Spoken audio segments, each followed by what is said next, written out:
그래서 오늘 6번부터 시작해가지고 15번까지 10작품을 나갈 거예요.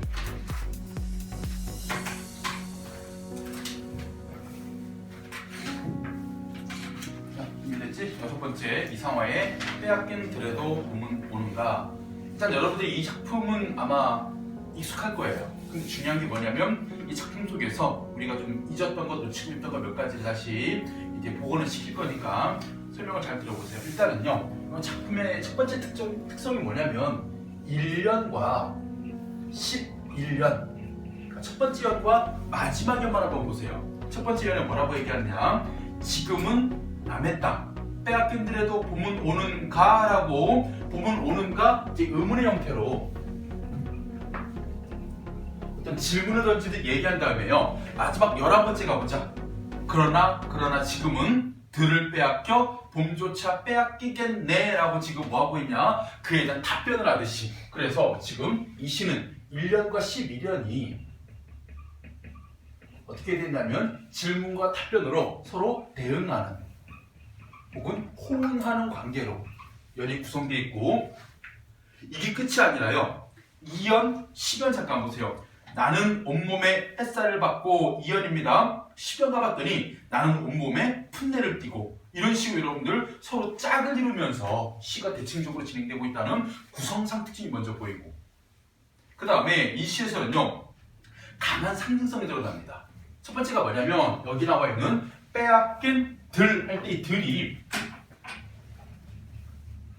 우리의 조국 또는 국토를 상징하는 그런 시어인데, 우리 조국 국토에는 들만 있는 게 아니겠지. 바다도 있고 산도 있고 강도 있는데 이렇게 하나를 가지고 전체를 설명하는 거 대위법에 사용된 부분이에요. 그리고 이런 들에도 봄은 오는가? 봄. 일단은 첫 번째 의미가 진짜로 여름, 가을, 겨울, 봄 할 때 그 계절의 의미의 봄도 있지만, 빼앗긴 조국의 봄이라고 한다면 상징성이 강해지지. 바로 광복을 의미하는 그런 중의적인 의미를 지니고 있는 봄. 요것만 이해하고 있으면 시가 나머지는 거의 다 차근차근 풀려가요. 나머지는 전부 다 뭐에 대한 얘기냐, 내가 이 조국에, 이 국토에 갖고 있는 애정, 애정을 드러낼 때 주로요 여성적 이미지가 상당히 많이 사용됩니다. 그래서 이 시에서의 여성적 이미지는 어떤 부분에서 발견이 되느냐. 자, 두 번째부터 가보자. 나는 온몸에 햇살을 받고 푸른 하늘 푸른 들이 맞닿은 곳으로 했을 때, 푸른 하늘 푸른 들, 이런 색채의 시각적 이미지 여러분 칙하면서 넘어가면 되고요. 가르마 같은 논길, 이런 거예요. 가르마 같은 논길. 우리 조국의 국토 중에서 농토야, 논길이야. 근데 논길이 이렇게 길게 나 있는 모습이 마치 여인의 가르마 같다. 남자도 가르마 타잖아요. 근데 우리 조상들 남성들은요, 상투를 틀었지 가르마를 타진 않았어요. 여인들의 머리를 의미하기 때문에 이게 바로 여성적 이미지입니다. 꿈속을 가듯 걸어만 간다. 입술을 담은 하늘 들, 요거는 바로 자유를 박탈당한 이 조국의 모습을, 입술을 담은 하늘과 들, 여기 보이시죠? 여러분 첫 번째 연에 자유를 박탈당한 조국의 모습. 그리고 그런 조국에 대해서 내가 끌었느냐 누가 부르더냐 답답하라 말을 해다오 라고 하면서 침묵하는 조국에 대한 안타까운 마음까지. 그러니까 전반적인 정서가 이 조국에 대한 애정이에요. 그런 다음에 바람은 내 귀에 속삭이며 한 자욱도 섰지 마라, 못자라가 흔들고, 종달이, 종달새예요. 그 다음 또 여성적 이미지죠. 울타리 넘어 아씨같이. 그러니까 조국의 자연 속에 보이는 종달새마저 담장 옆에 서가지고 다정한 모습을 하는 아씨 같다라고 여성적 이미지에 비유를 하고, 이번에 우리 다섯 번째가 보면요, 보리밭이에요. 이번에 고맙게 잘 자란 보리밭아, 간밤 자정이 넘어 내리던 고운 비로 너는 그다음 마찬가지 3단 같은 머리. 여성적 이미지입니다. 예전에 그 미의 기준을 보면, 요즘이야 뭐 얼굴 외모 이런 게 미의 기준이어서 나는 빵점인데, 그 예전에는요 여인들은 이 예쁜 머릿결도 미의 기준이었어요. 남성은 뭐였을까? 수염. 수염이 중요한 미의 기준이었죠. 그래서 이런 3단 같은 머리도 마찬가지 여성적 이미지이고, 그 다음에 내 머리조차 가뿐하다. 원래는 보리밭이 빗물을 맞아가지고 그 깨끗해진 모습인데 내 머리도 가뿐한 것 같아. 자연의 동화된 모습이에요. 모두 다가 이런 빼앗긴 조국에 대한 애정을 근간으로 해가지고 정서가 전개되고 있는 부분입니다. 혼자라도 가쁘게 나가자. 물 마른 눈을 안고 도는 착한 도랑이. 또 마찬가지 젖먹이 달래는 노래. 이것도 마찬가지. 젖먹이 달래는 그 도랑물 소리가 마치 뭐 같아? 젖먹이 달래는 노래 같아. 이것도 여성적 이미지죠. 그러니까 엄마들이 이제 젖먹이 아기 달래는 모습. 그런 도랑물이 제 혼자 어깨춤만 추고 가네 의인법. 그러니까 눈에 보이는 게 여성적 이미지도 있고 의인법도 보이면서 전반적으로 뭐예요? 바로 이 조국에 대한, 조국의 국토에 대한 애정을 드러내고 있고, 그런 국토가 빼앗긴 것에 대한 안타까움이 전반적인 내용입니다.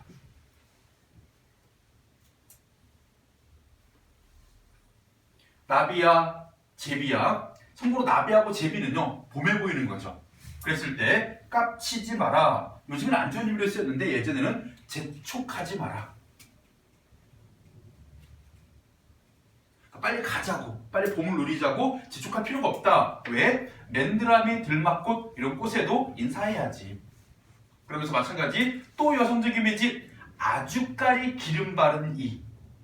그러니까 머리에 기름, 그러니까 동백기름이에요. 이거 바르고 3단 같은 고운 머릿결을 빗은 그런 전통적 여인의 이미지. 지신 매던, 김을 매던 그들이라 다 보고 싶다. 내 손에 호미를 쥐어다오. 그 다음 마찬가지 줄그세요. 살진 젖가슴과 절가슴과 같은, 이거 마찬가지 여성적 이미지입니다. 그러니까 이 조국의 국토의 흙이 그러니까 모성의 이미지를 지니고 있는 그런 여성적 이미지.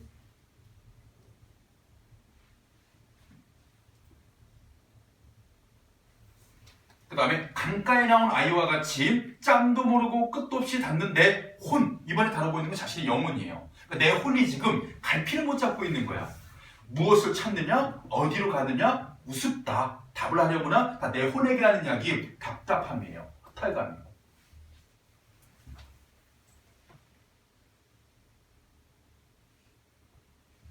그 다음 10번째 예언은요, 좀 설명할 게 몇 가지가 있어요. 나는 온몸에 풋내를 띠고, 그 다음 보자. 푸른 웃음, 푸른 서름. 자, 여기 먼저 보면 일단은 우리 감각적 이미지가 두 개가 쓰였어. 푸른 시각, 웃음 뭘까? 감각적 이미지 있잖아. 주로 무엇이 어떤 기관이 작동하는 걸 생각해 봐야 돼. 웃음은요, 눈으로 표정을 보기도 하지만 대부분 소리예요. 그래서 웃음은 청각적 이미지가 사용됐고, 그래서 우리가 지금 공감각적 심상이라고 얘기하겠지만 이제는 조금 더 끌어올려야지. 뭐로? 감각의 전이. 하나의 감각이 다른 감각으로 옮겨간다 할 때 문장 구조가 중요해요.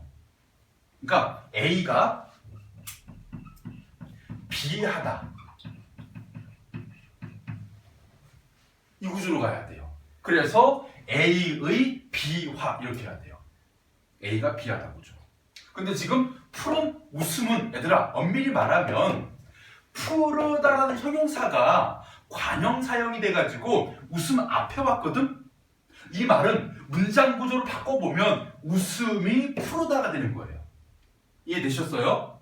그래서 주어의 서술어화. 그러면 지금 A 주어가 뭐예요? 웃음이잖아요. 그럼 청각의 비하다, 시각 이렇게 돼가지고 이런 감각의 전이의 순서를 여러분들이 정확하게 분석할 수 있어야 됩니다. 청각이 시각한지 시각이 청각한지 헷갈리면 안 돼요. 방법은 문장 구조 A가 B하다.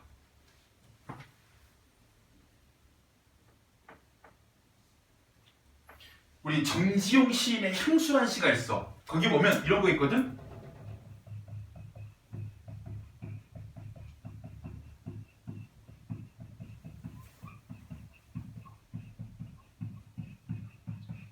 밤바람 소리, 말을 달리고. 일단은 감각 두 개가 보였어. 밤바람 소리라는 청각과 말을 달린다. 요건 어떤 동작이기 때문에 시각이거든요. 얘들아 이거 시각의 청각화야, 청각의 시각화야? 청시야, 시청이야? A는 B하잖아. 봐봐. 어떻게 돼 있어? 여기 지금 뭐를 집어넣어도 좋아? 주격조사 가를 집어넣어도 좋지. 밤바람 소리가 말을 달린다. 그러면 A가 B하다. 그대로 이거 청각의 시각화입니다. 아시겠죠? 표정들이 다들 방학한 표정이야. 자, 그 다음에 푸른 서름 보세요. 이거는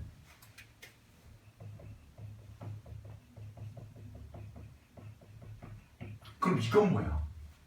푸른 시각 서름 뭐지? 안 되지. 뭐로 봐야 돼? 설움이라는 게 뭐야? 인간의 추상적인 관념적인 정서잖아요. 그래서 추상적인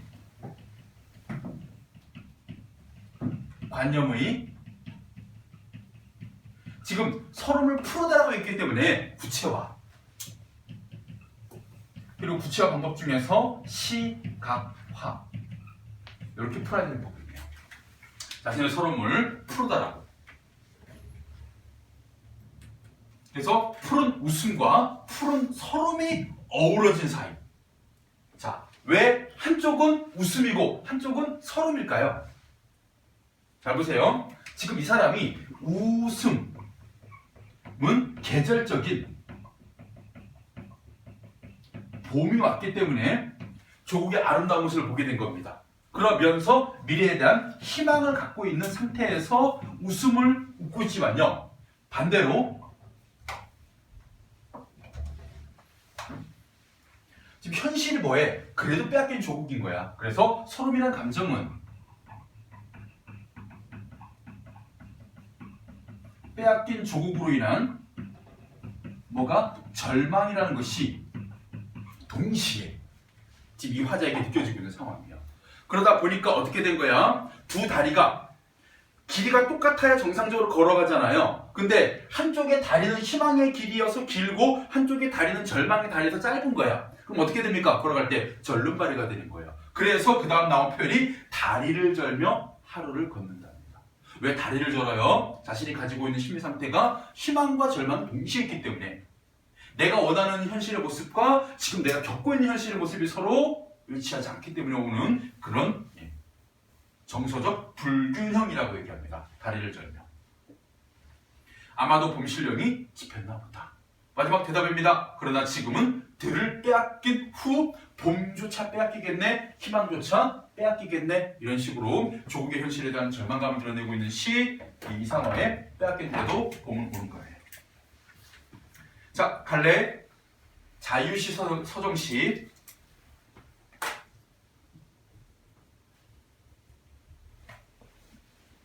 성격 낭만적, 상징적, 저항적.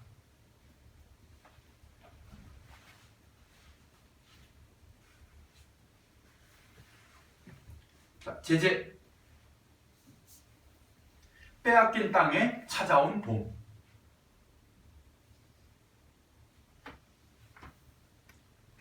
특징. 너무 빨라. 자, 특징 첫 번째예요. 향토적인 소재와 시어. 향토적인 소재와 시어. 뭐 있었어? 향토적인 소재. 뭐 논뜰 이런 거 있었지. 그다음 뭐 울타리. 내려가 보면 뭐 도랑 혹은 보리밭, 맨드라미 들막꽃, 아주까리 기름 이런 게 전부 다 향토적인 소재. 호미도 있고 지심도 있고. 두 번째입니다. 격정적 호흡과 영탄적 어조. 격정적 호흡과 영탄적 어조.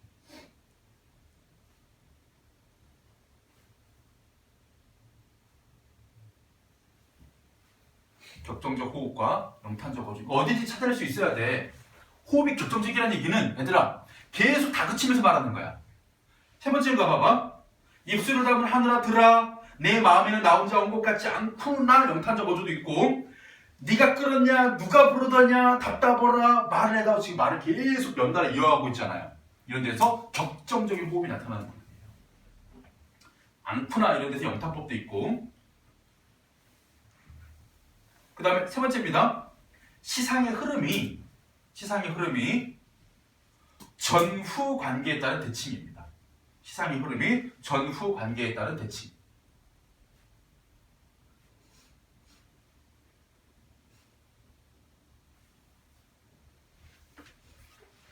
이 말은 선생님이 처음에 얘기한 거야. 그러니까 1년과 11년을 기준으로 해가지고 질문, 대답 그 사이에 있는 것이 2년, 10년, 그 다음 3년, 8년 이런 식으로 서로 대칭구조로 되어 있다는 그런 대칭에 대한 얘기고요. 주제, 국토를 빼앗긴 민족의 비통한 현실.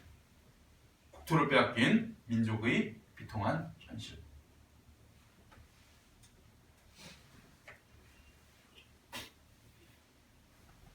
국토를 빼앗긴 민족의 비통한 현실. 선생님이 대학 다닐 때 그 교수님한테 수업 들었던 기억이 하나 있었는데 그 뭐였냐면요. 이 이상화가 경상북도 대구 출신인데 원래 이상화의 집안이 되게 땅부잣집이었대요. 현대판 윤선도 같이. 근데 중요한 게 뭐냐면 일제강점기가 되니까 내가 지주로 있어야 될 땅들이 다 일제에 의해서 뺏겨가는 거야. 원래 이상화라는 시인은 요 작품 말고 다른 작품들 보면요. 퇴폐적 낭만주의, 서구적 상징주의, 그러니까 쉽게 얘기하면 겁먹든 좀 말 좀 위험하다. 시를 많이 쓰다가 갑자기 뭐 집에서 연락이 왔겠지. 야, 우리 땅 다 일본 놈들이 빼앗아갔다. 이제 너한테 물려줄 땅이 없네. 딱 하니까 얘가 충격 먹고 내 땅, 빼앗긴 내 땅에도 머무르는 거 이런 의미지 않을까라고 해석했던 분도 계세요. 실질적으로 상당히 자기 소유의 땅이 많았었는데 일제에서 다 뺏긴. 우리 이런 생각이 좀 들어요. 일제강점기에 이런 문학을 했던 사람들 있잖아요. 시, 소설가들 보면 가난한 사람들은 거의 보기 힘들어요. 왜 그러냐면 이때 당시에 이런 정도의 문학을 창작할 수 있는 능력은요. 우리 내부의 교육으로는 안 되는 거예요. 이게 우리는 전부 다 서당에서 막 천자문 가르치고 있고 막 그때도 막 동몽선수 가르칠 때였거든. 이런 거 어디 가서 배우냐면 그 유학을 가야 돼요. 일본 유학 가가지고 일본에 있는 대학을 다녀야만이 이런 시천작 기법을 배워오거든요. 그럼 집안이 어떤 집안이어야 돼? 자식을 일본으로 유학 보낼 수 있는 그런 능력 있는 집안이어야 돼. 다 대부분 있는 집 자식들이에요. 여러분들 그 봄봄 쓴 김유정 소설가 있죠? 그 소설가를 보면 이렇게 돼 있잖아요. 정순이의 아버지는 마름이고 나는 그 집의 대리사위인 마름의 어떤 토지의 중간관리인이잖아. 실제로 이 소설은요. 이 김유정이라는 소설가가 어느 날 자신의 집에 땅에 마름 집에 갔다가 사위와 싸우는 마름을 보고 영감을 얻어 쓴 소설이랍니다. 김유정도 뭐야? 강원도 일대에서 춘천 그 신라마을에 대해서 그 지주 집안의 자식이었죠. 이상화도 마찬가지. 꽤 살아났다는 사람이라고 합니다. 자, 7번째입니다. 정지용의 유리창 1.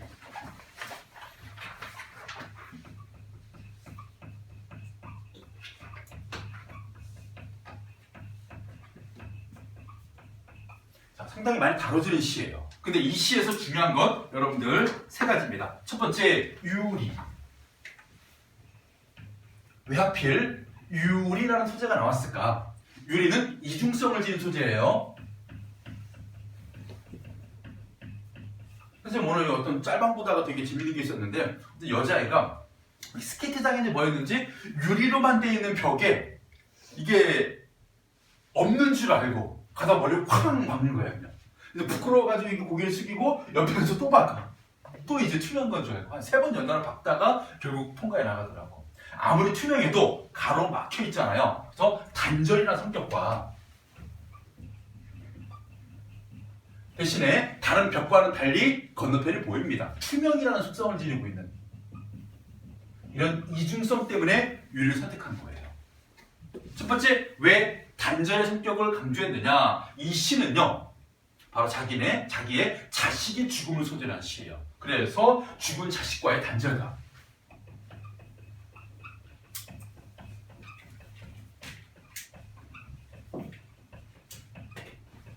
을 드러내기 위해서 단절감의 속성을 지닌 유리이자 투명은 뭐냐면요, 그렇게 떠나보는 아들에 대한 미련, 애정, 보고 싶은 마음 가득해서 아들의 영상을 보고 싶은 아이의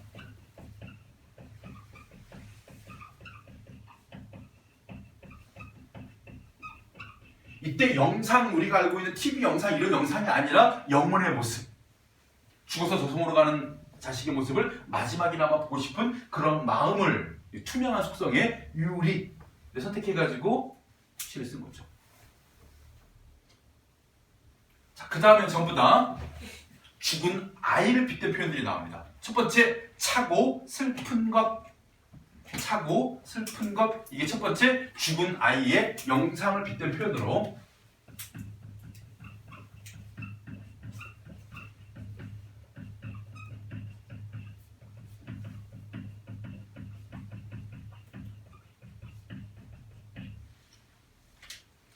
참고로 여기서 조금 어마어마하게 어렵고 골 때리고 이거 뭔가 싶은 표현법 하나 나오는데요. 들어보세요. 감정의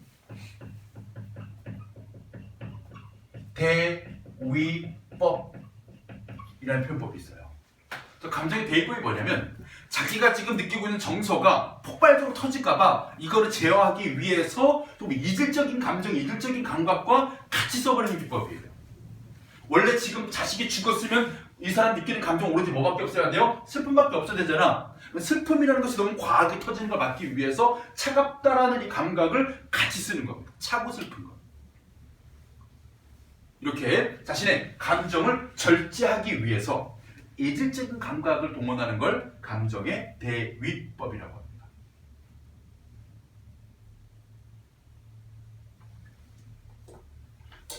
차고 슬픈 것이 어린거리다. 여럿이 붙어서서 입김을 흐리우니 길들은 양언 날개를 타다버린다. 지우고 보고 지우고 보아도 새까만 밤이 밀려나가고 밀려와 부딪히고 하면서 이 아이 영상을 보고 싶은 마음. 물 먹은 별 동그라미 하세요. 이것도 마찬가지 죽은 아이의 영상.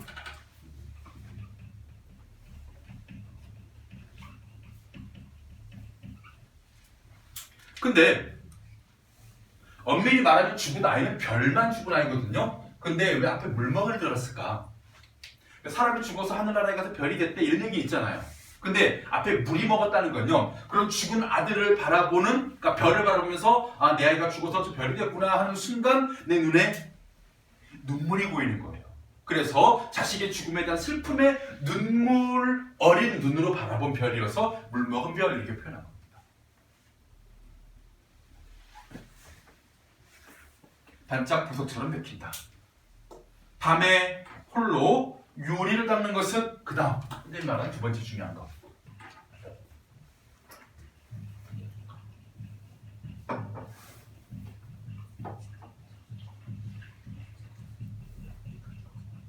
자, 외로운 황홀한 심사. 심사가 자기의 마음의 상태야. 근데 이 마음의 상태를 어떻게 얘기하고 있어? 외로운 심사다, 황홀한 심사다라고 서로 모순되게 형용을 했기 때문에 이건 모순 형용에 의한 역설법이에요.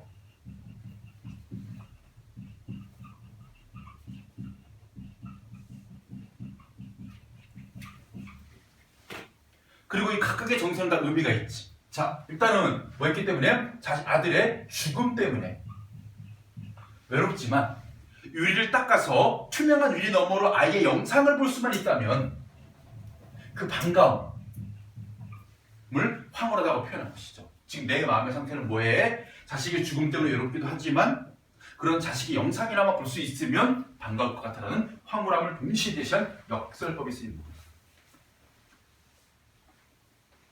고운 펼관이 찢어진 채로 니는 산새도 맞춰서 동그라미 치세요. 산새. 죽은 아이 영상을 비유한 표현. 그래서 마찬가지 세 개. 이게 바로 죽은 아이 영상을 비유한 표현이죠.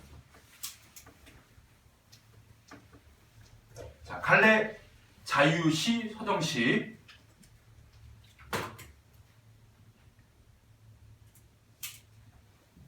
성격 상징적, 회화적, 감각적.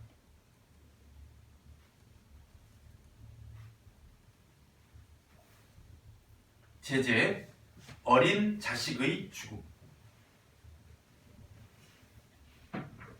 어린 자식의 죽음. 특징 1번입니다. 두 개밖에 없어. 선명하고 감각적인 이미지. 선명하고 감각적인 이미지. 두 번째, 역설법 사용.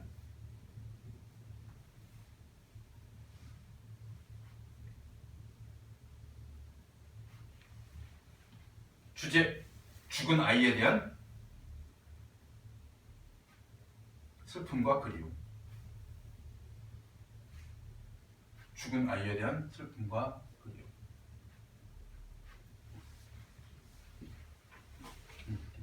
지금 학교에서 생활기록부 뭐 입력사항 이런 거 얘기해? 갖고 오라고? 뭐 이미 끝난 과목도 있어 혹시? 과목별 세분의 특기사항 이런 거.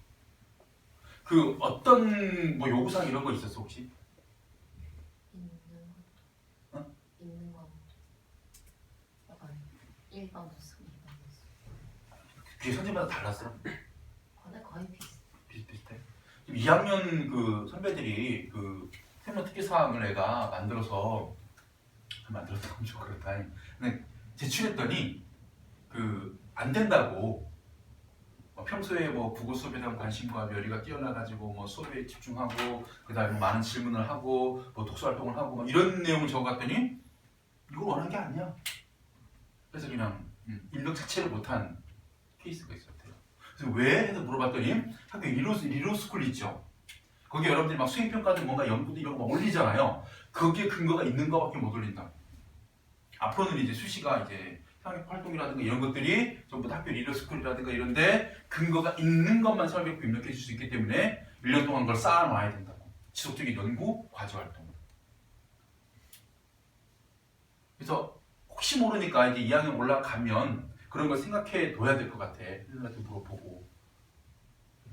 왜 그 수시가 되게 많이 지금 국민들로부터 의심도 받고 있고 걱정스러운 상황이다 보니까 이제는 그거 같아. 합격 불합격의 근거가 있냐 없냐. 얘가 합격을 했는데 합격한 이유가 보니까 뭐 세특이 되게 좋아. 세특이 좋은데 그 세특의 내용이 사실이냐 아니냐 이런 까지 따질 수 있기 때문에 전부 다 아마 근거를 남기려고 할 것 같아요. 여러분도 마찬가지. 이제 2학년 올라가시면 특히 자기가 전공과 관련 쪽 분야 과목들하고요. 주요 과목. 그러니까 이걸 다 여러분들 리로스쿨의 과제를 1년 동안 쌓아가는 거는 상당히 여러분들 힘든 일이기 때문에 전 과목을 막 뭐 음악, 미술, 체육 막 이렇게 다 하려고 하지 말고 일단은 자기 전공 관련 과목하고 주요 과목만이라도 그 교과 관련 연구를 좀 쌓아 가셔야 돼요, 여러분들. 그래서 그거를 이제 리로스쿨에 입력을 하고 그게 거기에 이제 여러분의 이름으로 이제 근거가 남아 있기 때문에 나중에 여러분들이 세특을 올릴 때 그 세특이 그러니까 개인별 세분 능력하고 과목별 세분 능력이 상당히 중요하대요. 내신도 다음으로 중요한 게 그 세특의 내용이랍니다. 수창 경영보다 더 중요하답니다. 그래서 여러분들이 세특을 잘 만들어 놓으셔야 돼요. 이야기 올라갈 때. 지금 만약에 뭐 안 끝났다면 마찬가지 잘 정리해 놓으시고 혹여라도 여러분들이 뭐 아직도 좀 세특의 입력 사항에 대해서 조금 뭐 갈피가 안 잡혔다면 선생님한테 도움을 청해도 되고. 자, 그 다음에 8번째입니다. 김영랑의 모란이 필기까지.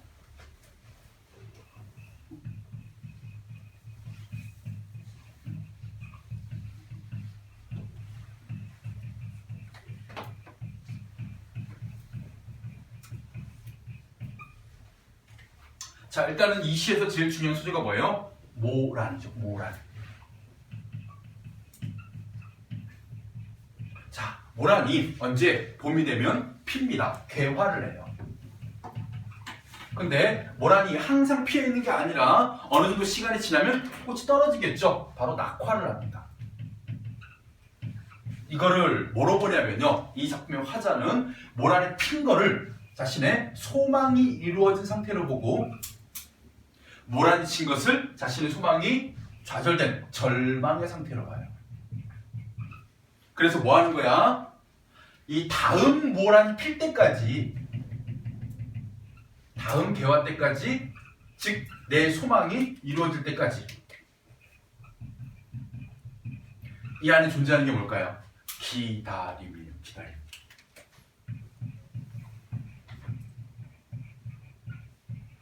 이게 핵심이십니다.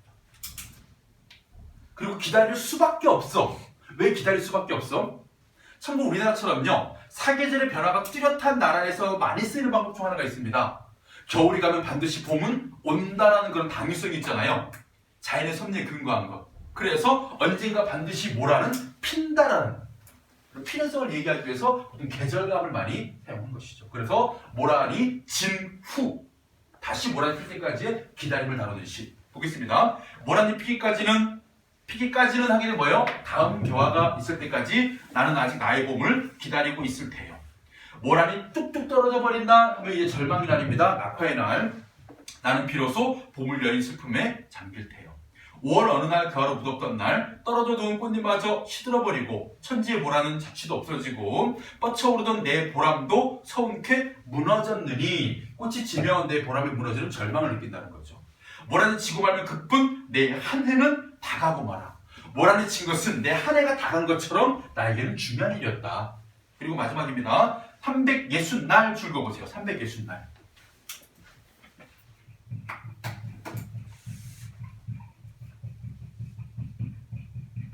모란이 한 5일 피나 봐요. 365일 중에서 5일을 뺀 나머지 360날이 무슨 시간이요? 이 기다림의 시간입니다. 그리고 그 기다림의 시간 속에서 자신이 느끼는 서러운 정감의 깊이를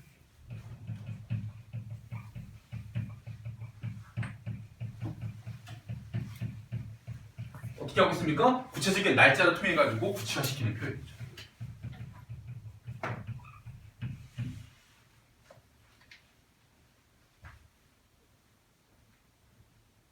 우리 3인국에 하루도 12때 한 달도 30날. 이건 뭐예요? 님을 기다리는 외로움의 자신의 시간을 구체적인 날짜로 표현한 거잖아요. 시간으로 표현한 것. 마찬가지입니다. 모란을 기다리고 있을 때 자기가 느끼고 있는 그런 서러운 시간을 360날이라고 구체화해서 표현한 부분이에요. 한양 섭섭해 오음내다라고 해놓고 모란 피까지 왜 또 나왔지? 아, 수미상가법이구나. 이 시는 수미상가법이 사용됐고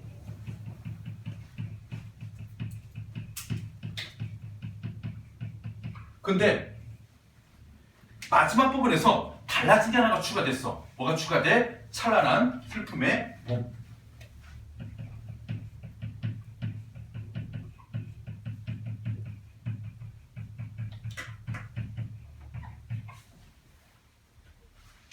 자, 일단은요. 첫 번째가 봄이라는 이런 시간. 우리 동짓달 기나긴 밤이라는 시간처럼 봄이라는 시간이 찬란하다라고 일단 첫 번째가 이 추상적 관념을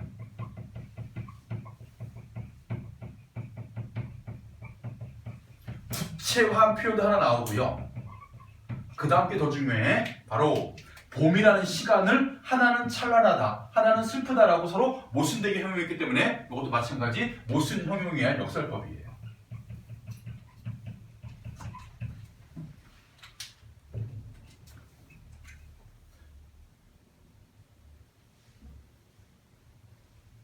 그리고 모순 형용은 대부분 이렇게 되지. 얘들아 이거 봐봐. 다시 위에 거. 외로움, 황홀한 심사. 외로움은 뭐야? 부정적 정서야. 황홀한은 뭐야? 긍정적 정서야. 서로 충돌해. 이게 마찬가지야. 찬란한 긍정적 정서지. 슬픔, 부정적 정서. 이거부터 해볼까? 왜 슬퍼? 지금 모란이 적기 때문에. 근데 언젠가는 모란이 필 거야. 그럼 모란이 피는 시기가 오면 이 봄은 어떤 봄이 돼? 찬란한 봄이 돼. 그럴 때 시간성이요. 잘 봐. 부정적인 시간은 대부분 현재 상황이에요. 현재 꽃이 져서 슬프지만 미래의 개화기가 오면 나는 찬란함을 느낄 것이다. 마찬가지입니다. 현재 아들이 죽어서 외롭지만 유리를 닦아서 아들의 영상만 볼 수 있다면 황홀할 것이다. 부정적인 이 상황은 보통 현재의 상황을, 긍정적인 정서의 상황은 보통 미래의 상황을 이야기하는 경우가 상당히 많아요. 자신이 원하는 소망. 그래서 역설법이 쓰인 부분입니다. 찬란한 슬픔의 봄. 갈래, 자유시, 서정시.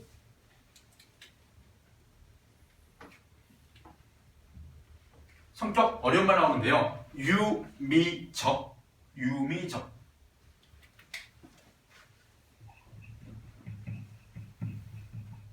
우리 유미주의라는 게 있습니다. 유미주의. 그러니까 이 아름다움에 대해 가지고 그것이 왜 아름답냐를 밝혀가는 그런 성격을 유미주의라고 하고요. 유미적. 두 번째가 낭만적.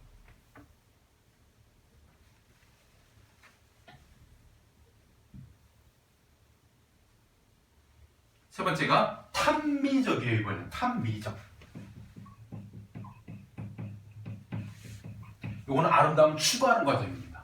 참고로 김영란 같은 시인들이요 어떻게 해서 유미적이고 탐미적인 시를 쓸 수 있었냐면 김영란이 1930년대에 시 문학파 시인이라고 해서 왜 얘네 시문학파가 등장했냐면요 그 이전까지 1920년대에 카프라는 단체가 있었어요. 얘네가 시를 쓸 때 이 계급 투쟁을 통해 가지고 어떤 그 일제단 저항도 했지만 자본가들을 이제 공격하는 그런 시를 많이 썼거든요. 목적성이 강한 시를 썼었어요. 그래서 시가 본질을 상실하고 막 변질된 거야. 그래서 원래의 순수시로 돌아가자. 시문학파는 순수시 운동을 했고 그런 순수시 운동의 방법이 바로 언어의 조탁이라고 해서 말을 아름답게 갈고 다듬는 과정을 지어표시면 통해서 왜 막 그 해롱해롱해롱이야? 몰라요.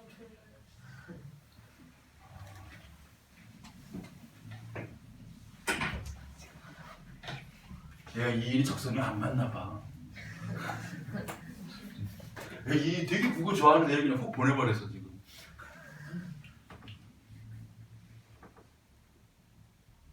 말을 예쁘게 갈고 다듬어가지고 뭐 하는 것? 시를 예쁘게 쓰는 것. 그래서 시를 되게 아름답게 쓰는 것. 그게 시의 본질이야 했던 애들이 시문학파예요. 그래서 이 시도 마찬가지예요. 제재.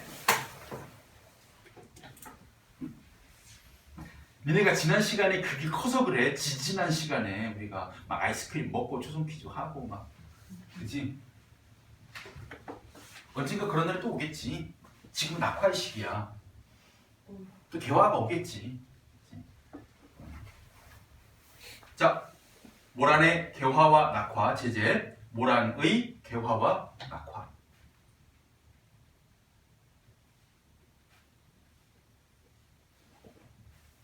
특징 1번 수미상관적. 수미상관적. 2번 섬세하고 아름답게 다듬은 시어. 섬세하고 아름답게 다듬은 시어. 섬세하고 아름답게 다듬은 시어. 세 번째가 역설적 표현.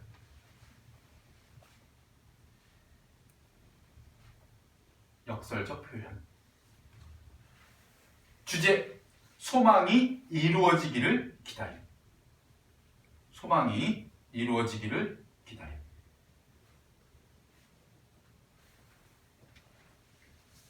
참고로 우리 한용운도 역설법을 쓰고 금방 배웠던 정지용도 역설법을 쓰고 그리고 저기 김영란도 역설법 쓰고 있잖아요. 근데 한용운이 구사하는 역설법과 여기 같은 이제 정지용, 김영란 같은 시인 구사하는 역설법이 조금 다른 거 보이세요? 얘들이 구사하는 얘들이란다. 이분들이 구사하는 역설법은 지금 어때요? 이런 모순형용이라는 그 패턴이 보이죠? 근데 한용운 시 역설법은 어때요? 모순된 형용이 아니라 모순된 진술. 님은 같지만 나는 님을 보내지 아니하였습니다는 진술. 타고남은 제가 다시 기림이 됩니다. 이런 진술. 한용운은요 불교 사상에 근거한 역설법이고요. 바로 윤회. 제가 타도 다시 기림이 될 수 있다는 윤회. 님이 갔지만 언젠가 다시 돌아올 것을 내가 알고 있기 때문에 윤회. 얘들아 윤회하게 되면 윤회가 뭐야? 돌아요. 막 이런 데서 타이어지. 원래 윤회는요 거자필반. 떠난 사람은 반드시 돌아온다. 회자정립. 모인 사람은 반드시 이별한다. 이게 윤회 세상의 두 가지 핵심이에요. 그것에 근거한 역설이고 이 정지용, 김영란은요 서구문학에 영향을 받은 역설법이에요. 우리 그 아이러니라는 단어와 패러독스라는 역설이 있거든요. 거기에 영향을 받은 역설이기 때문에 약간 맛이 달라요. 그래서 약간 얘네들은 약간 좀 스테이크 느낌이 난다면요 한용운 시인의 거 보면 약간 좀 산채 비빔밥 같은 절 음식 같은 느낌이에요. 그런 역설법이죠. 비유하고 다음에 9번 김영란의 5월.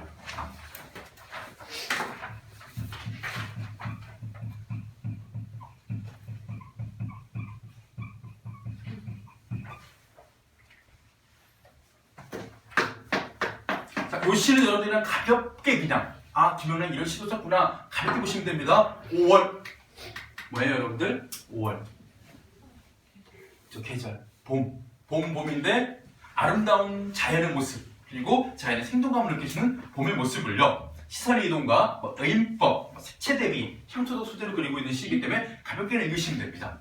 들길은 마을에 들어서자 붉어지고 밑줄 들길은 마을에 들어서자 붉어지고 밑줄 마을 골목은 들로 내려서자 푸르러졌다 밑줄. 그래서 이 시는 첫 번째 색채 대비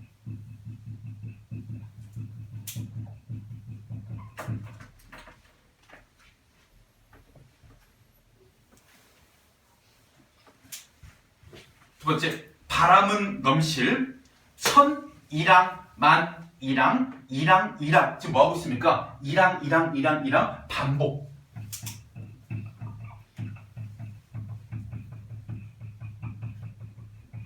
반복을 통해서 첫 번째입니다. 보여지는 그대의 효과는요 운을 형성하고 있고 두 번째가 지금 이랑 하는 소리가 되게 어때요? 소리가 말랑말랑 경쾌한 느낌을 주잖아요. 그래서 울림소리를 통해 가지고 이 봄의 밝고 경쾌한 느낌.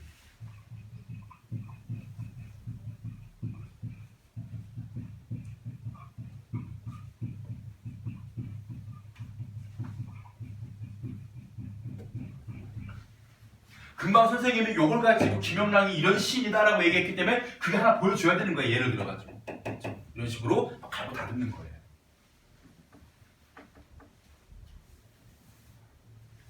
보리도 허리통이 부끄럽게 드러났다. 이때 보리가 자라가지고요. 보리의 밑단에 보이는 걸 우리가 허리통이 부끄럽게 드러났다라고 의인법도 쓰이고 있고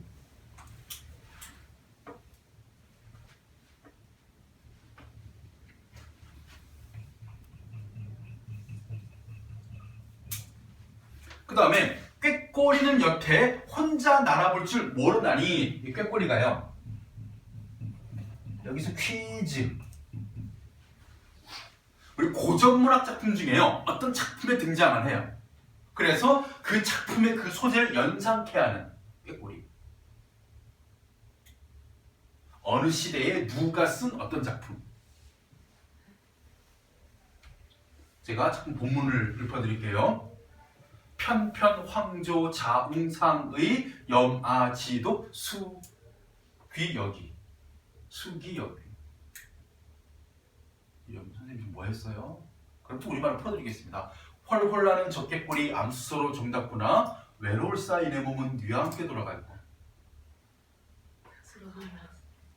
고려시대 좀 더 올라가 고구려 고구려 시대에 황조가 황조가예요. 그래서 유리왕의 황조가를 연상케 하는 소재랍니다.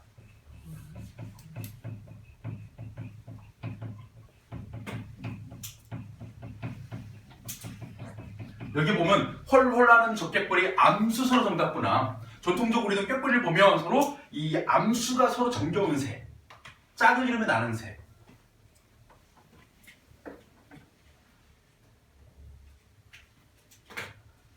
유리왕의 황조가를 연상케 하는.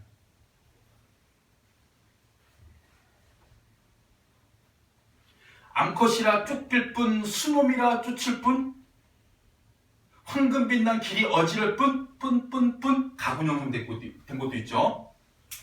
쫓길 뿐 쫓을 뿐 어지럴 뿐 가군 형성. 가군이 뭐야? 끝부분에서 일정한 소리가 반복되면 가군이라고 해. 근데 참 그렇다. 꼭 왜 암컷은 쫓기고 수놈은 쫓는다고 이렇게 했을까? 근데 우리가 이런 경우가 있어. 시인들이 시를 쓸 때 형상화를 하잖아. 그러면 이 고정관념대로 가야 돼. 그때는 많은 사람들이 공통적으로 인정하는 일반적 사고로 접근해야 그게 해석이 돼. 왜? 시인들도 시를 쓸 때 다수의 독자들을 염두에 둬야 되기 때문에 대부분 예를 들어 이런 경우가 있어. 뭐 떠오르던 태양 하게 되면 웬만한 사람 전부 다 태양의 이미지를 밝고 긍정적인 희망의 이미지로 해석하기 때문에 태양을 보통 뭐로 해석하는가? 뭐 광복이라든가 희망이라든가 어떤 그 미래에 대한 어떤 그런 걸 상징해야 되잖아요. 근데 일부 사람들이 난 태양이 싫어. 나는 밤에 다니는 도둑이거든. 그래서 나는 태양이 싫어라고 한 자기만의 독자적인 그런 생각을 해석해버리게 되면 시의 오류가 발생합니다.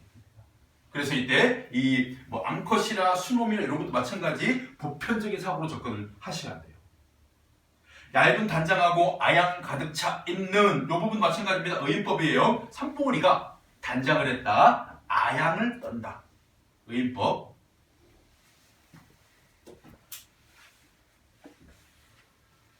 오늘 밤 너 어디로 가버리련? 산봉우리 보고 오늘 밤이 되면 너 어디로 가버릴 거냐? 이거 아쉬움입니다. 어떤 아쉬움이냐? 밤이 되면 이 아름다운 5월 자연의 모습이 사라지기 때문에. 밤이 되면 5월 자연의 모습이 사라지기 때문에 그 아쉬움을 드러낸 부분. 오늘 밤 너 어디로 가버리랴. 자, 봄의 생동감을 우리 님감 있는 언어, 색채 대별 표현해가지고 보여주고 있고 시선이동도 나타나요. 그러니까 들길도 보고 골목길도 보고 바람도 보고 그 다음에 뭐 보리밭도 보고 꾀꼬리도 보고 산봉우리도 보고. 갈래입니다. 자유시, 서정시.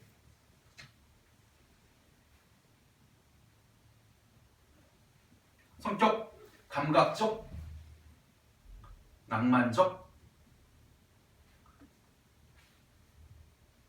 묘사적.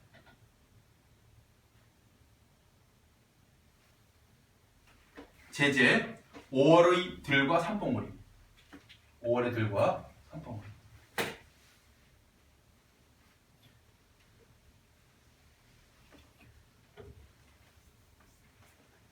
특징 1번 시선의 이동.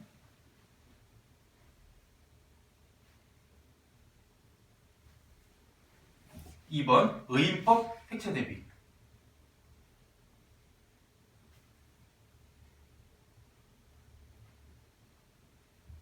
3번 향토적 소재.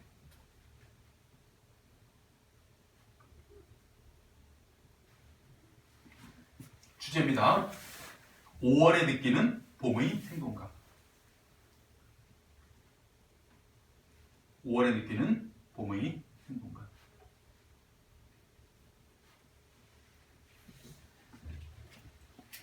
그 다음 몇 번째로 넘어갈 거예요. 넘어가기 전에 여러분들 그 국어가 여러분들 지금 노선이 2개거든요. 옛날에는 막 3개, 4개일 때도 있었어. 3개, 4개가 뭐냐면 내신도 잡고 수능도 잡고 논술도 하던 시대. 혹시 몰라가지고.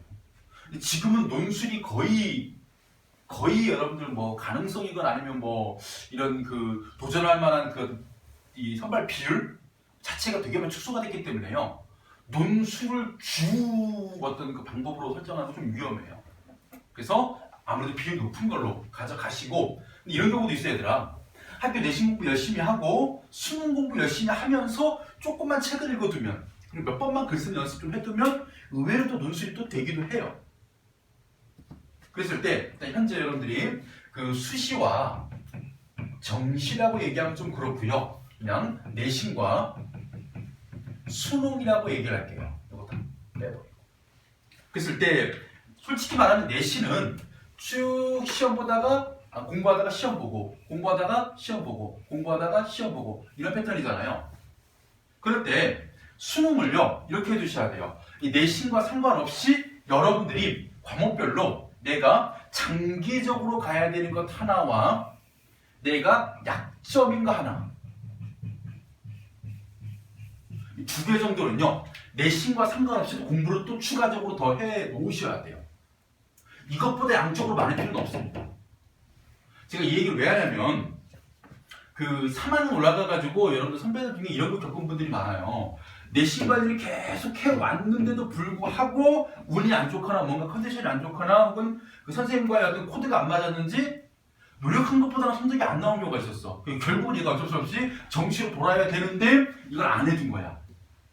장기적으로 준비해야 될 것, 국어 딱 이겁니다. 독서예요, 독서. 왜냐면 왜 제가 독서를 얘기하냐면요, 학교에서 여러분들이 내신을 이렇게 공부하다 보면 보통 문학이나 문법 같은 경우 있잖아요.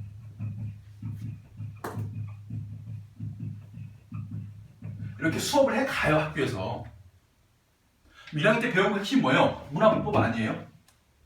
그지? 뭐 최척전도 배웠고, 그 다음에 우리 뭐도 배웠지? 막 자화성도 배웠고, 그 다음에 뭐 유사서전도 배웠고, 관도별기도 배웠고, 문법도 마찬가지로 많이 배웠어요. 2학년 가면 1학기 때 문학, 2학기 때 문법입니다. 뭐가 없어요, 애들이 여기 지금. 존재하지 않는 거. 화법작문, 문법이, 화법작문, 독서가 존재하지 않잖아요.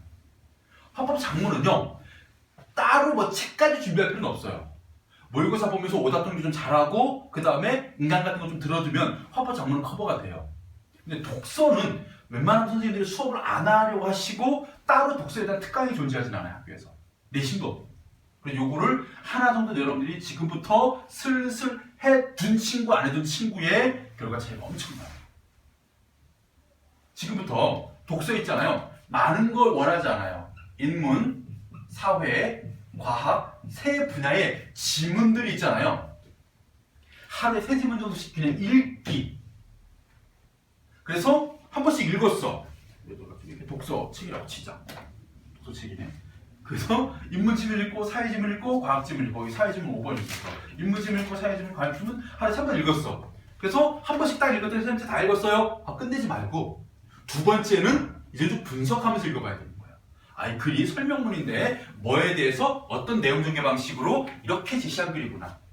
세 번째 읽어야 돼. 그때 읽으면서 문제도 풀어봐야 돼. 그래서 책 한 권 정도만, 알겠죠? 두꺼운 거. 뭐 매산비 같은 거, 매산비 아류의 책들도 좀 많이 나와 있는 것 같아, 서점 보니까. 그래서 그런 거 하나 선정해가지고 지금부터 약간 독서를 여러분들이 관리하고 계셔야 돼. 그리고 자기가 약점인 게 있을 거 아니야. 선생님 저는 뭐 현대 시만 나오면, 다른 문학은 괜찮은데 현대 시만 나오면, 고전 시가만 나오면, 보통 소설 쪽이 힘들어하는 친구 많지 않은데 시 쪽이 많이 힘들어요. 근데 문법만 나오면 힘들어요. 중세국어만 나오면 힘들어요. 그러면요, 얇은, 그러니까 세분화된 그런 교재 하나 또 선정해 놓으셔야 돼요. 한 권으로 끝내는 이런 시리즈들이 있어요. 뭐 문법이라든가 현대시편, 고전시가편 이런 것들. 요거를 여러분들이 해둔 사람과 안 해둔 사람이요, 되게 차이가 커져요. 그리고 이것을 바탕에 깔아놓으면 이게 다 여기 도움된다, 얘들아. 그래서 요거는 시험 기간에 딱딱딱 몰아서 하는 반면 요거는 평소에 꾸준히 해놓으세요. 하루에 뭐 30분인가 1시간인가 꾸준하게. 이게 우리가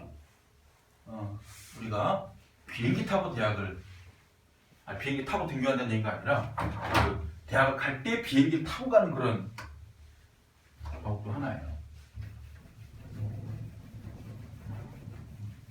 그래서 살면서 제일 후회한 것 중 하나가 뭔지 알아? 이 동네에서 대학을 다닌 거야. 그것 중 하나가 또 뭐냐면, 왜 나는 그때 나가서 대학을 다니고 혼자서 생활하는 게 왜 그렇게 두려웠을까? 그래서 그냥 거기 그냥 가서 금방 적응되거든. 거기 가서 내가 좀 넓은 세상에서 겪었어야 되는데 그게 되게 후회로 남아요. 그래서 일단 여러분들이 대학이 어느 지역에 있느냐에 따라 가지고 일단은 자기 직장도 마찬가지 그 지역 쪽으로 많이 선택하게 되고요. 넓은 세상으로. 그리고 또 중요한 게 있어. 많이 바뀌어. 어떤 대학을 나왔냐에 따라 가지고 여러분을 바라보는 시선이 많이 바뀌어요. 그러니까 정말 참으세요 지금. 할 거 하고. 10번입니다. 백석에.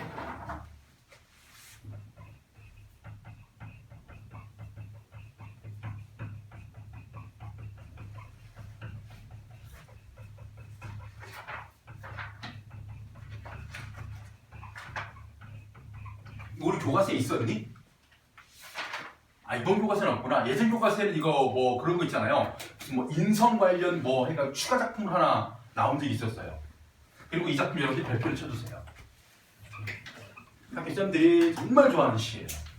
학교 중년 남성 선생님들이. 참고로 저도 좋아해요. 그래서 내가 중년인 것 같아요. 자, 20. 남신의주, 신의주 중에 남쪽 유동이란 동네에 박시봉 씨란 사람의 집에 방에서. 이거 뭐예요? 주소예요. 주소. 시 제목이 주소입니다. 그래서 이 시는요 편지 형식으로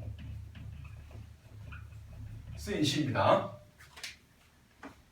자신의 근황을 꼭 가족을 아는 것 같아요. 특히 지인에게 나 이렇게 지내고 있어 라는 근황을 알리는 편지 형식으로 쓴 시입니다. 자, 전체 5부분으로 나눠져 있기 때문에요. 첫 번째 부분 보시면 핵심 뭐가 어느 사이에 나는 아내도 없고, 이거는요 처음부터 없는 게 아니라 있었는데 없고 헤어졌다는 얘기예요. 또 아내와 같이 살던 집도 없어지고, 살뜰한 부모, 동생들과도 멀리 떨어져서,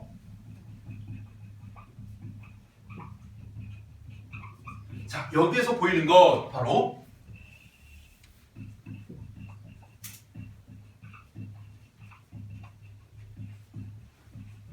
백석이 많이 다루는 거예요. 가족 공동체의 와해 상황입니다. 백석은요 뭐 여승이라든가 이런 시에서, 혹은 수라라는 시 혹시 기억나세요? 백석의 수라, 거미 이야기. 그 방 안에 거미가 하나 있길래 탁 문 밖으로 치웠는데 잠시 후에 그 거미가 큰 거미가 온 거야. 아까가 애기였고 얘가 어미구나. 미안해가지고 그 새끼 거미를 보낸 대로 그 어미 거미를 보내줘요. 근데 그 다음에 정말 조그마한 거미가 온 거야. 엄마 잃어버린 젖먹이 거미. 내가 지금 뭘 한 것인가. 그래서 얘를 또 보내주면서 내가 이 거미 가족을 완시킨 그런 수라 같은 존재구나 해서 제목이 수라라는 시가 있어요. 거미에 빗댄 것 뿐이지 일제강점기에 의해 가지고 가족들이 막 와야 되는 시를 보여주는 그런 내용이거든요. 그래서 내가 지금 그걸 겪고 있는 거야. 아내도 없고 안에 사던 집도 없어지고 부모 동생과도 헤어진 상황. 단순히 화전을 겪은 상황이 아니라 일제강점기 때 우리 민족이 많이 겪었던 상황이죠. 이런 상황에서 뭐합니까? 나는 바람 새는 쓸쓸한 거리 끝에 헤매이었다. 쓸쓸한 거리를 헤매입니다. 무슨 상황이에요? 유랑. 한 곳에 정착하지 못하고 떠돌아다니는 유랑의 상황.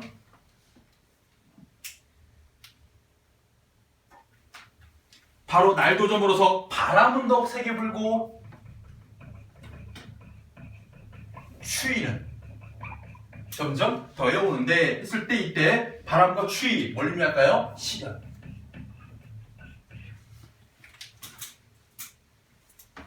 나는 어느 목순의 집, 이 목수 이름이 박시봉 씨예요. 헌 사슬간. 참고로 여기다가 삿 써둘게요. 삿. 나중에 한 번에 설명하겠습니다. 한 방에 들어와서 쥔을 붙이었다. 여기까지가 첫 번째 부분.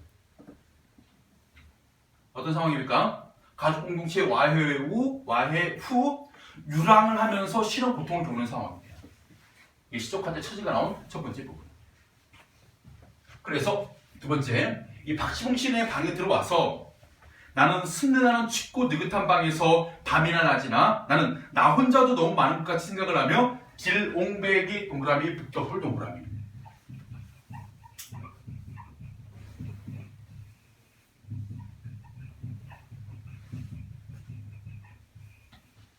삿은요 식물로 만든 돗자리예요. 그러니까 깔개. 그리고 길옹배기는 원래 질이거든요. 질그릇. 우리 국영화가 적용 안 된 거. 그래서 이 화로입니다. 질화로에 이 재를 태우고 남은 그런 이 불씨가 전부 다 뭐냐? 향토적인 소재입니다. 토독적인 소재.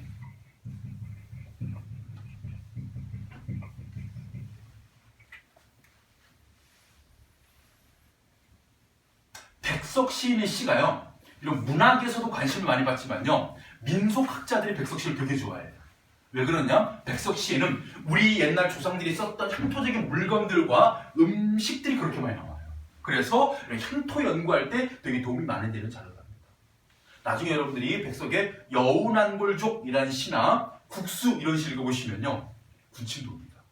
음식에 대한 묘사가요. 어마어마해요. 자, 계속 이어서 이게 담겨오면 이것을 안고 손을 쬐며 제 위에 뜻없이 글자를 쓰기도 하며 또 문 밖으로 나가지도 않고 자리에 누워서 머리에 손깍지 베개를 굴기도 하면서 나는 내 슬픔이며 어리석음이며를 책임지라는 것이었다. 이 부분이에요, 여러분들. 슬픔.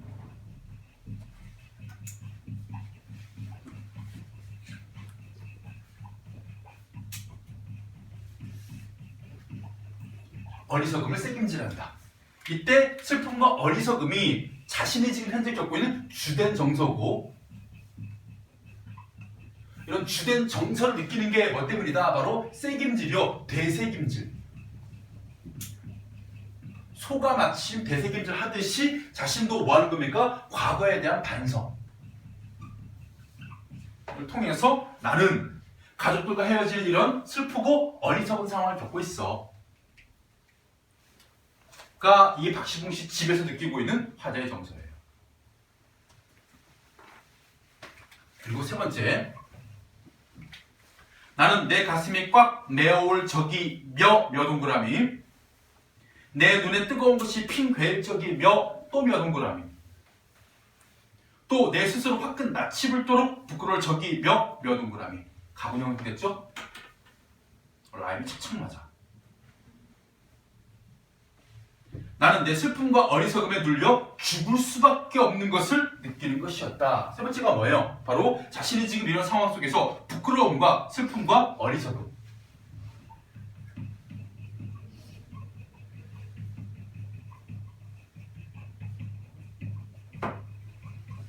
이런 것 때문에 뭐 할 수밖에 없다?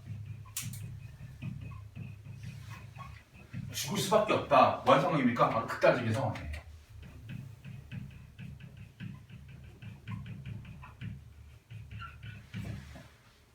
죽을 정도로 슬픈 상황이죠.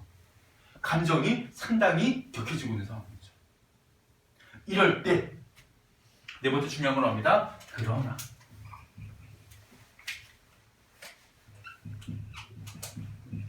시에서요 중간에 그러다 나오면 일단 의심하셔야 됩니다. 바로 시상전환어.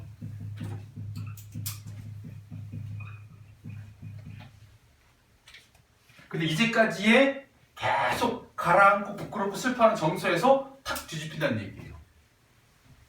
잠시 뒤에 나는 고개를 들어 허연 문창을 바라보든가 또 눈을 떠서 높은 천장을 쳐다봅니다. 그랬더니 뭐가 보이느냐? 이것들보다 더 크고 높은 것.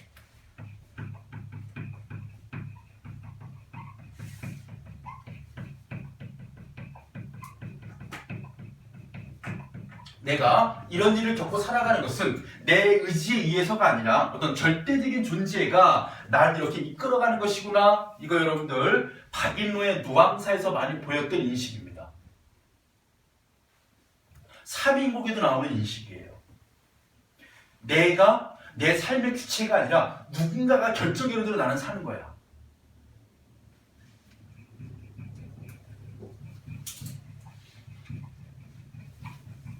바로 자신의 삶에 대한 운명론적인 인식을 해요.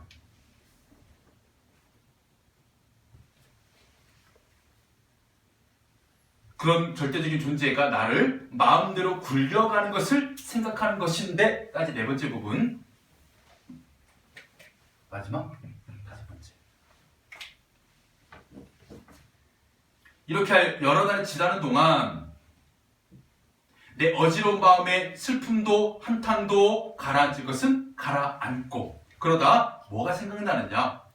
쌀랑쌀랑 쌀랑눈이 와서 문창을 칠 때 화로를 더욱 다가끼고 무릎을 꿇어 뭐를? 바로 먼 산 뒷옆에 바위 옆에 외로이 서서 어두워오는데 하얀이 눈을 막고 있는, 지금 화자의 처지와 되게 비슷한 어떤 뭔가가 있어요. 그게 뭐냐? 갈매나무입니다.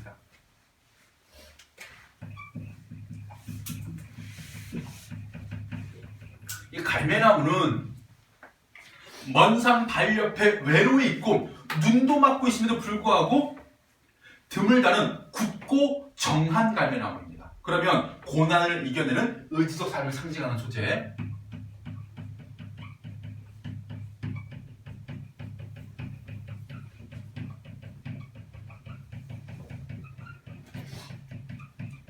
갈매나무를 떠올린다는 건 어떤 의도일까요? 나도 이런 힘겨운 상황에서 더 이상 좌절하지 말고 미래에 대한 희망과 의지를 갖겠다라는 의도의 갈매나무를 떠올린 것이죠.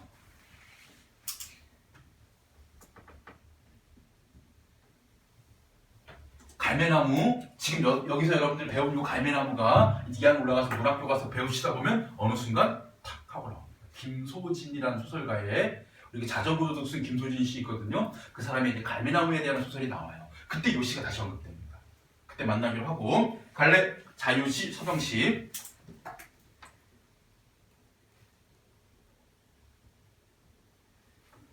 성격 독백적 반성적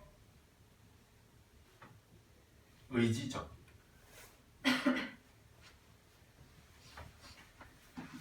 제재 유랑하는 삶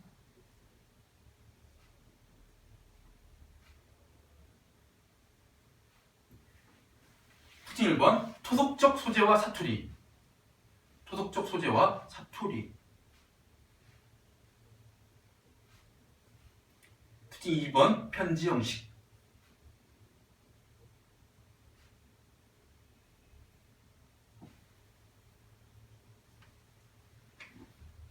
3번 쉼표를 통해 내재율 획득 쉼표를 통해 내재율 획득 이게 쉼표를 통해 내재율 획득 되게 산문처럼 보입니다. 이야기처럼. 근데 중간에요 쉼표를 상당히 많이 써요. 이 쉼표라는 문장보로도 문을이 형성될 수 있는 거죠. 주제입니다. 무기력한 삶에 대한 반성과